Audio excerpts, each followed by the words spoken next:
Bismillahirrahmanirrahim. Assalamualaikum warahmatullahi wabarakatuh.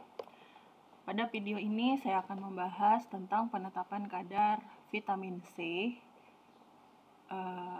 dengan metode titrasi iodimetri.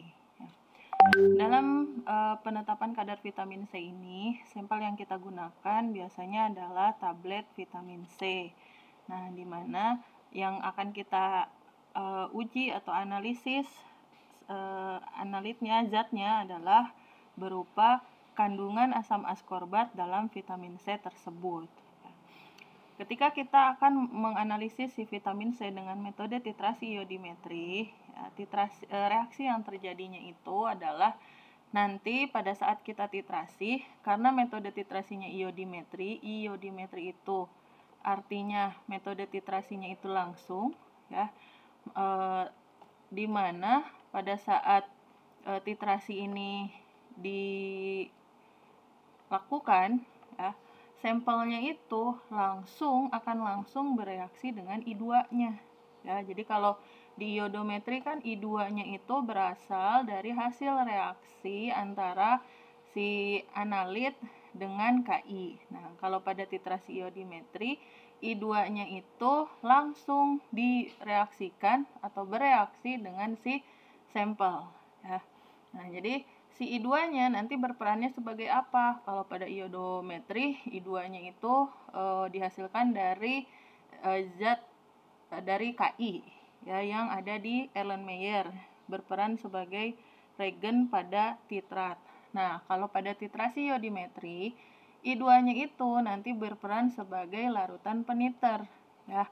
Nanti akan kita tambahkan I2-nya itu pada saat titrasi dengan pada buret. Ya, jadi I2-nya sebagai peniter akan ditambahkan kepada titrat atau sampel dari buret ke labu Erlenmeyer. Ya, jadi nanti si I2-nya kita masukinnya ke buret, ya, bukan di pipet terus dimasukin ke Erlenmeyer, tapi disimpan di buret, ya, karena dia sebagai peniternya. Dan sebelum titrasi ini dilakukan, jangan lupa I2-nya itu harus distandarisasi dulu. Jadi kita harus menggunakan I2 yang standar. Nah, pada saat titrasi di dalam labu Erlenmeyer itu nanti sudah berisi sampel vitamin C. Nah, di mana vitamin C itu mengandung asam askorbat. Asam askorbat itu C6H8O6. Ya. Nah, asam askorbat yang ada di dalam labu Erlenmeyer sudah ditambahkan indikator amilum. Ya. Kenapa? Karena kenapa tidak di akhir penambahan amilumnya?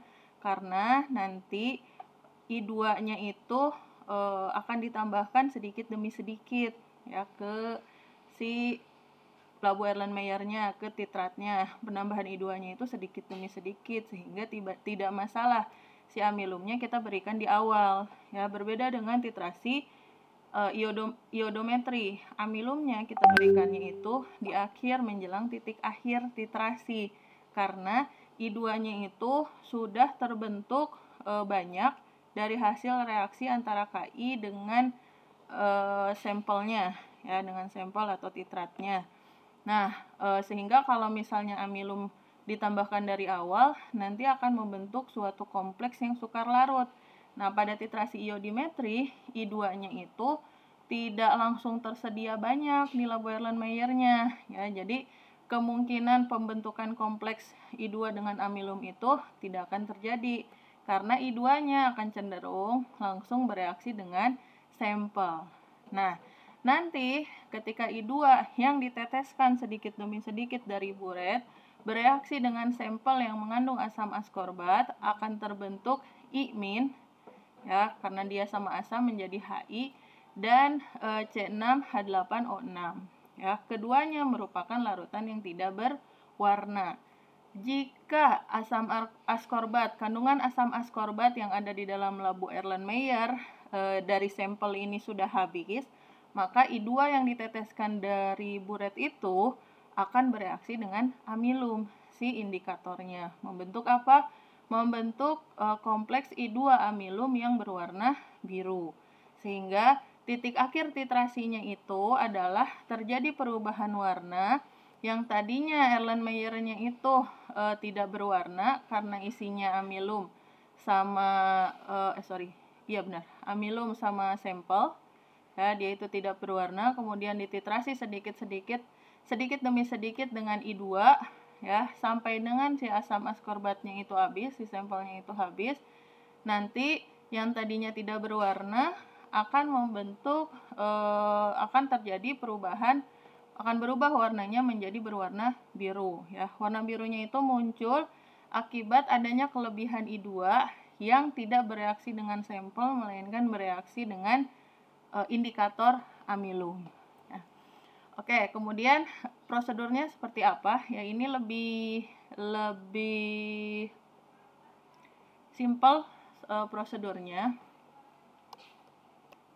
Pada prosedur penetapan kadar vitamin C dengan titrasi iodimetri ini, ya, sampel yang digunakan di sini nantinya ditimbang. Artinya sampelnya itu dalam bentuk padatan.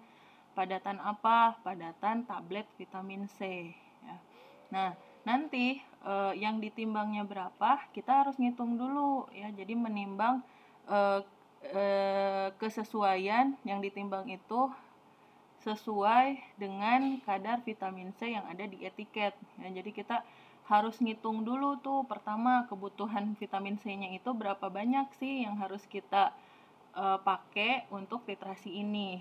Nah, cara menghitung kebutuhan sampel vitamin C-nya itu berapa? Jadi kalian hitung dulu ya dengan rumus normalitas gram dibagi BE dikali 1000 per volume. Ya, volumenya dalam satuan mililiter ya. Nah, normalitasnya ini samakan dengan normalitas I2. Biasanya kita sekitar 0,1 normal. Jadi, nanti sampel vitamin C-nya itu kita timbang setara dengan 0,1 normal. Supaya apa? Supaya pada saat titrasi, ya, karena konsentrasinya sama, maka sekian mili yang dipipet, maka ketika dititrasi, volume titrasinya atau volume buret yang digunakannya juga tidak jauh beda dengan yang dipipet ya. Kemudian dihitung ya dengan kondisi normalitasnya itu harus sama, disamakan dengan konsentrasi standar ya. Nanti masanya itu yang akan kita cari. Kemudian BE-nya dihitung. Kalian hitung dulu MR dari asam askorbat itu berapa ya, dibagi dengan valensi. Berapa valensi dari asam askorbat? Ya, 2. Kenapa 2? Kenapa 2? Jadi kalian sebelumnya harus menyetarakan dulu nih si reaksinya C6H8O6 itu menjadi C6H6. Maaf, ini bukan H8 lagi, tapi H6O6 ya. Kita setarain. Yang kita setarain pertama itu adalah unsur yang biloxnya berubah, C. Jumlahnya udah sama, berarti diabaikan. O-nya juga udah sama. Kemudian H-nya beda, ya, di kiri 8, di kanan 6. Berarti kita tambahin H+ di sini 2 buah. Kemudian kita tambahin elektron di mana dia muatannya lebih besar. Berapa butuhnya? 2 elektron supaya muatan di kiri sama di kanan sama-sama jadi 0. Berarti valensi si asam askorbat ini adalah 2. Ya, jadi nanti bisa dihitung BE-nya, kemudian dikali 1000 dibagi volume. Volumenya volume apa nih? Volume nanti kita volume pembuatan atau pelarutan si vitamin C ya. Atau saya tulis aja pembuatan. Nah, di sini berapa sih volume vitamin C yang kita buat? Ternyata ketika di prosedur ini yang ditimbang itu langsung dimasukin ke Erlenmeyer. Lalu ditambahkan 10 mili Aquades. Berarti volume pembuatan si sampelnya ini adalah sebanyak 10 mili ya. Ini tergantung prosedurnya ya, berapa mili. Kalau di sini kan yang dipipet 10 mili, maka volume pembuatannya juga 10 mili. Nah, nanti bisa kalian hitung ya, ternyata massa ya dari rumus ini nanti massa vitamin C, massa sampel yang harus ditimbangnya itu adalah sekitar 0,088 gram ya, sekitar 0,088 gram.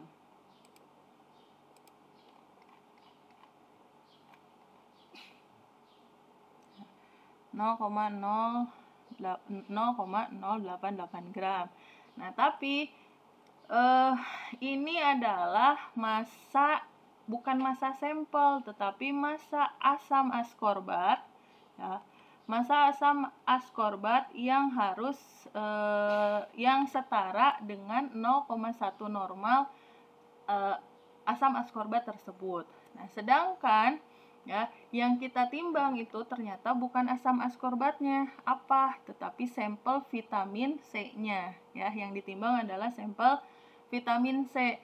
Si vitamin C ini mengandung asam askorbat. Ya, jadi kita harus menimbang nih berapa banyak sih sampel vitamin C yang harus kita timbang setara dengan 0,088 gram asam askorbat. Nah, untuk tahu berapa massa penimbangannya, ya massa sampel yang harus ditimbang, kita bisa gunakan rumus yang ini. Ya, untuk tahu massa sampel yang harus ditimbang. Nah, caranya gimana? Ya, pertama kalian harus punya data ini nih, massa etiketnya. Jadi si sampel vitamin C-nya itu kalian lihat di etiketnya mengandung berapa miligram, biasanya dalam satuan miligram, mengandung berapa miligram asam askorbat. Ya, nanti data massa etiketnya dimasukkan ke rumus ini, ya, dimasukin ke sini. Kemudian massa vitamin C 10 ml itu yang mana? Yang tadi, yang 0,088 gram, ya. Jadi massa asam askorbat yang setara dengan konsentrasi 0,1 normal yang dibuat sebanyak 10 ml, ya. Nah, dalam satu tablet, jadi kalau kita nimbangnya per satu tablet, ya, dalam satu tablet sampel vitamin C, nah, berapa yang harus kita timbang supaya mendapatkan nilai asam askorbat yang setara dengan 0,08 gram asam askorbat tersebut, ya, maka digunakan rumus ini. Jadi massa vitamin C 10 ml yang tadi yang udah kita hitung dibagi massa etiket. Nah, massa etiketnya itu di sampel biasanya berapa miligram. Kalau kita pakai sampelnya itu vitamin C yang IP, ya, biasanya kandungannya itu 50 mg, ya. Jadi di sini kalau di etiket satuannya miligram, berarti massa yang ini, massa setaranya ini juga harus dijadikan miligram. Yang tadinya 0,088 menjadi 88 mg. Dikali massa 1 tablet vitamin C, ya. Jadi sebelum menimbang sampel, kalian timbang dulu nih tablet vitamin C-nya. 1 buah tablet vitamin C massanya berapa? Masukin ke sini, ya. Biasanya ini satuannya adalah gram. Sehingga nanti dapat nih massa sampel yang harus ditimbangnya itu adalah sekian gram. Ya, berapa nanti massa sampel yang harus ditimbang. Nah, massa sampel yang harus ditimbang berdasarkan perhitungan panjang tadi, ya, kalian langsung timbang di dalam labu Erlenmeyer, ya, nggak apa-apa langsung di dalam labu Erlenmeyer. Kemudian udah ditimbang, ditambahin 10 ml Aquades, ya. Apa fungsi Aquadesnya di sini? Tentunya sebagai pelarut dari sampel, ya. Kemudian ditambahkan 2 ml amilum 1%, ini sebagai indikatornya. Kemudian titrasi si sampel hingga titik akhir di mana terjadi perubahan warna dari tidak berwarna menjadi berwarna biru.